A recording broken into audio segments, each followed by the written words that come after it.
Bonjour à tous et bienvenue pour cette nouvelle vidéo dans laquelle je vais vous montrer les différentes étapes de la peinture de Sabertooth. Alors dans la précédente vidéo, je vous avais montré comment combler les jonctions avec du milliput. Et ici, on va passer dans le dur, la peinture en elle-même. Les trois premières couleurs que je vais utiliser pour ça, donc toujours des peintures de chez Green Stuff World. Alors en premier, donc la Cyber Yellow, Hydromel Yellow, et enfin le marron, ce sera le Bestial Brown. Alors voilà ce que ça donne une fois peint. Donc là les trois couleurs de base qui ont été passées, à gauche donc juste le Cyber Yellow.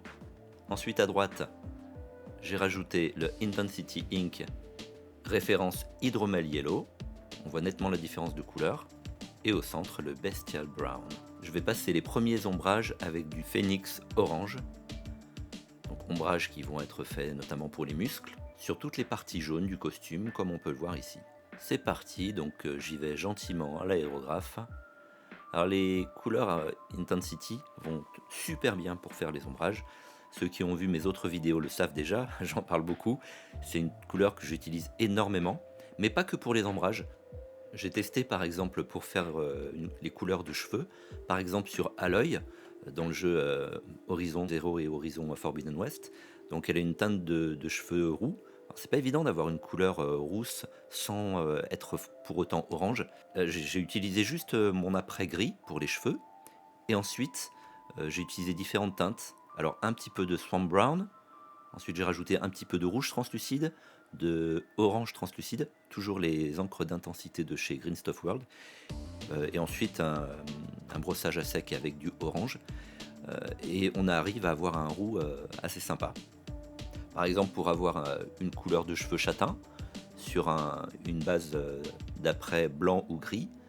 Alors, bien sûr, si c'est une base d'apprêt blanc, la teinte sera un peu plus claire. Mais en tout cas, en utilisant le Swamp Brown en encre d'intensité, on arrive à avoir un châtain clair ou plus ou moins foncé. Après, plus on va rajouter de peinture et plus on va foncer le tout. Et on arrive à avoir un châtain très naturel, très très joli. Du coup, le Swamp Brown, je vais l'utiliser pour accentuer les ombrages. Là, je trouvais que ça faisait un petit peu trop orange, j'aimais pas trop. Du coup, voilà, je rajoute un peu de Swamp Brown. On va garder cette teinte orange, mais je vais la foncer un petit peu plus avec ce marron translucide.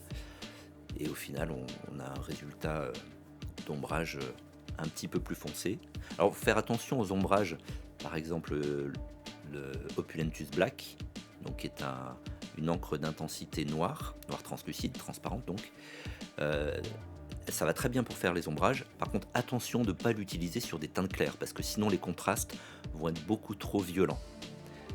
On va voir là par exemple, si je l'avais utilisé sur du jaune, le noir sur jaune, on aurait eu quelque part un ombrage un peu verdâtre, ça n'aurait pas été très joli. Je vais procéder à présent aux ombrages de la partie du costume marron. Alors comme c'est un marron déjà qui est un peu dans les teintes du Swamp Brown, ça va faire un peu de ton sur ton. Donc là j'utilise le Walnut Brown, comme vous avez pu le voir, donc qui est un marron plus foncé. Et là pour donc ces ombrages là, ça va aller impeccable. Donc je l'utilise aussi en même temps pour faire les transitions entre le jaune, la partie jaune du costume et la partie marron du costume.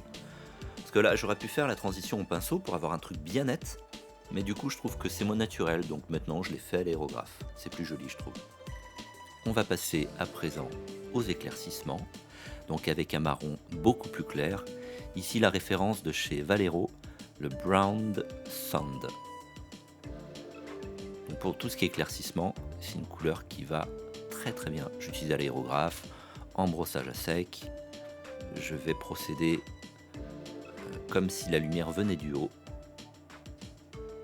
En petites touches légères, petit à petit, j'éclaircis de plus en plus jusqu'à obtenir l'effet désiré.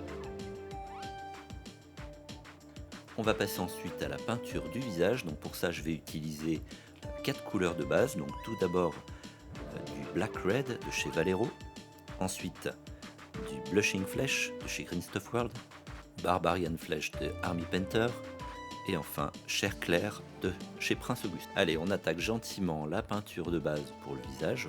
Donc avec le Black Red de chez Vallejo. Au préalable, j'avais passé à un aplat avec un marron assez foncé. Là, je viens éclaircir gentiment avec le Black Red. Donc du coup, on va voir 5 tonalités de couleurs différentes. On passe ensuite avec un second éclaircissement avec du blushing flèche. Voilà, sur les parties saillantes. Là, je l'applique un petit peu partout pour éclaircir, sans trop insister bien évidemment. Troisième éclaircissement avec le Barbarian Flèche.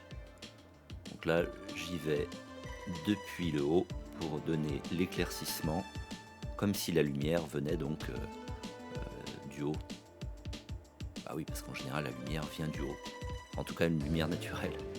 Là, en l'occurrence, il est en extérieur, donc c'est censé être une lumière naturelle. Et ça commence à ressembler à quelque chose. Et je termine avec le dernier éclaircissement, le Chair Clair de chez Prince Auguste. Donc là, c'est vraiment pour marquer la lumière, voilà, sans trop insister non plus. On voit bien les contrastes. Et les transitions seront faites après avec, je vous laisse deviner, une encre d'intensité. On va passer ensuite à la peinture des cheveux. Donc j'ai pris comme base une base de jaune, un mélange de jaune et de blanc pour donner le blond de base. Et pour foncer tout ça, je vais passer une encre de chez Citadel, la référence Reikland Flesh Shade. Donc il va bien pour faire les ombrages sur les visages par exemple, mais pour les cheveux du coup ça passe super bien aussi.